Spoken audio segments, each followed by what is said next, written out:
잠언 28장 19절에서 28절입니다. 오늘 본문에서는 재물에 대한 악인의 태도들이 나오는데요. 악하고 어리석은 악인들의 행위를 보십시오. 그들은 방탕합니다. 19절 자기의 토지를 경작하는 자는 먹을 것이 많으려니와 방탕을 따르는 자는 궁핍함이 많으리라. 허황된 사업 또한 탐욕적인 사업은 결국은 궁핍함을 가져오게 됩니다. 그러므로 우리의 삶, 성실한 노동 후에 행복이 있음을 꼭 명심해야 됩니다. 그러므로 일을 할 때는 땀과 수고를 아끼지 말아야 됩니다. 진실하고 근면한 사업만 하나님의 복, 아름다운 열매를 맛보고 누리게 됨을 말씀하고 있죠. 20절 말씀, 충성된 자는 복이 많아도 속히 보하고자 하는 자는 형벌을 면하지 못하리라. 탐욕에 사로잡혀 살지 말라는 것이죠. 일확천금을 얻으려고 할 때에 우리는 큰 실수를 하게 됩니다. 그러므로 성실한 수고 없이 부하고자 하는 건 바로 악입니다. 그렇게 얻은 부는 재앙이나 화가 된다는 것이죠. 그러므로 오늘 어떻게 살아야 될까요? 그럴 땐 욕망을 버리고 삶을 사는 게 지혜로운 겁니다. 21절 말씀, 사람의 낯을 보아주는 것이 좋지 못하고 한 조각 떡으로 말미암아 사람이 범법하는 것도 그러하니라. 뇌물을 공여하고 편파적으로 법을 집행한다면 그것은 악입니다. 한 조각 떡을 취함으로 바른 재판을 하지 못하는 건 불공정한 것이죠.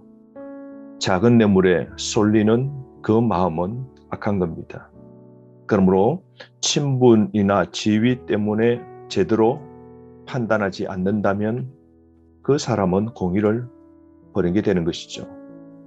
그러므로 오늘 우리가 공의를 살리고 정의가 세워지는 그런 공동체, 사회를 만들기 위하여 지혜로운 자로 삶을 살아야 되겠죠. 22절 말씀, 악한 눈이 있는 자는 재물을 얻기에만 급하고 빈궁이 자기에게로 임할 줄은 알지 못하느니라. 재물을 얻는 데만 급급합니다. 물질 풍요만 추구하는 사람이죠. 돈이 최고 자신의 중심으로 여기는 사람. 여러분, 이들은 바로 악하고 어리석은 사람들이죠. 그러므로 우리가 이 같은 삶 살지 않기 위해서는 오늘의 탐심을 경계하며 살아야 됩니다. 23절 말씀, 사람을 경책하는 자는 혀로 아첨하는 자보다 나중에 더욱 사랑을 받느니라. 우리가 사랑하는 친구와 주변 사람들을 정신 차리도록 꾸짖는 것은 바른 태도입니다. 참된 사랑의 충고는 그 사람이 회개하도록 하는 것에 있습니다. 그러므로 아름다운 미사여구를 꾸며 거짓을 진리로 포장해주고 칭찬하는 일은 없어야 됩니다. 여러분, 올바른 말을 합시다. 바른 충고가 사람을 살리는 것이죠. 24절 말씀, 부모의 물건을 도둑질하고서도 죄가 아니라 하는 자는 멸망받게 하는 자의 동료니라. 24절 말씀의 뜻은 무엇입니까? 부모의 것을 도적질하는 건 잘못되었다는 것이죠. 부모의 재산을 자기의 것으로 당연히 생각하는 자는 소유의 소중함을 모르고 결국은 부모의 재산을 다 잃어버리고 망하게 되는 것이죠. 여러분, 부모를 공경해야 됩니다. 효도해야 됩니다. 부모를 압박하고 재산을 강탈하는 것은 잘못된 겁니다. 부모는 하나님의 대리자입니다. 그러므로 자녀된 여러분, 부모를 진실로 공경하고 부모의 재산에 눈독을 들이는 그런 악한 행위를 하지 말아야 됩니다. 25절 말씀, 욕심이 많은 자는 다툼을 일으키나 여호와를 의지하는 자는 풍족하게 되느니라. 탐심으로 다툼이 일어나게 되는 것이죠. 끝없이 재물 욕심이 우리 인간 마음속에 있게 됩니다. 그러므로 헛것에 잡혀 헛되이 살지 않도록 오늘도 노력해야 되는 것이죠. 26절 말씀, 자기의 마음을 믿는 자는 미련한 자요 지혜롭게 행하는 자는 구원을 얻을 자니라. 자신의 마음을 신뢰하는 사람, 마음은 여러분 신뢰의 대상이 아니죠. 이런 사람은 악한 사람입니다. 끊임없이 변하는 자신의 마음을 붙잡고 사는 사람, 이런 마음은 정함이 없는 것이죠. 우리의 신뢰의 대상은 자신이 아니라 변치 않으신 하나님이십니다. 그러므로 자기를 포기하고 전적 하나님을 신뢰합시다.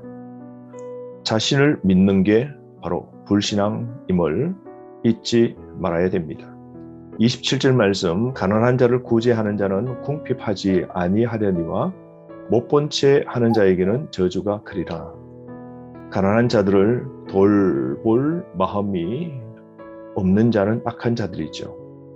자비의 마음은 하나님의 자비와 은혜를 입게 됩니다. 이웃의 공공을 돌아보아야 됩니다. 여러분, 나누고 베푸는 선한 사람, 지혜로운 사람으로 삶을 살아야 됩니다. 내 주변에 나의 도움이 필요한 자가 누구인지 살펴보는 오늘의 지혜가 있어야 됩니다. 28절 말씀, 악인이 일어나면 사람이 숨고 그가 멸망하면 의인이 많아지느니라. 악인은 사람들에게 고통을 주고 그 공동체를 멸망케 하게 됩니다. 사람들은 고통을 피하기 위하여 숨게 되지만 그 악한 자가 죽을 때에 드디어 의인, 거룩한 자들이 공동체를 모으고 나라를 세워 간다는 겁니다. 여러분, 그러므로 내 자신뿐만 아닌 우리 주변이 의인들이 많아지도록 하나님을 두려워하고 하나님을 경외하는 자로 세워가고 함께 더불어 하나님의 나라를 이루어가는 그런 선한 비전이 우리에게 있어야 되지 않겠습니까? 오늘 하루도 지혜롭게 살기를 원합니다. 하나님 중심으로 재물도 잘 관리하여 재물에 매인 사람이 아닌 돈을 다스릴 줄 아는 지혜 있는 자가 되기를 바랍니다. 하루 말씀 안에서 승리하시길 바랍니다.